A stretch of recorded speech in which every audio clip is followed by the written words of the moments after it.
সালামু আলাইকুম, সবাইকে ওয়েলকাম করছি সেলার শপে। টামারিন্ডের দুটি ফ্লেভার আমাদের কাছে রয়েছে। দুই দুই করে 4টি মোট অর্ডার করলে কিন্তু দারুণ একটি অফার পাচ্ছেন। অফারটি আমি ভিডিওর শেষে বলে দিচ্ছি, আর আগে দেখিয়ে নিই প্রোডাক্টটি। এটা হচ্ছে টামারিন্ডের sweet and sour plum mix, টক এবং মিষ্টির কম্বিনেশন। এটার নেট ওয়েট হচ্ছে 150 গ্রাম।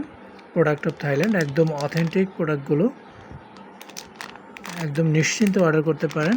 এটা হচ্ছে একটু স্পাইসির মধ্যে, সুইট অ্যান্ড সোরের টামারিন্ড স্পাইসি ফ্লেভারে। সো এটাও একই 150 গ্রাম, প্রোডাক্ট অফ থাইল্যান্ড। এই লাল প্যাকেটটি 2টি এবং হলুদ প্যাকেট 2টি একসাথে অর্ডার করলে কিন্তু মাত্র 1000 টাকায় কিন্তু আপনি পাচ্ছেন, এক্সট্রা কোনো ডেলিভারি চার্জ নেই। সো যারা অর্ডার করতে চান এখনই দ্রুত অর্ডার করে ফেলুন, কারণ অফারটি কিন্তু সীমিত সময়ের জন্য। ধন্যবাদ সবাইকে ভিডিওটি দেখার জন্য। আসসালামু আলাইকুম রাহমাতুল্লাহ।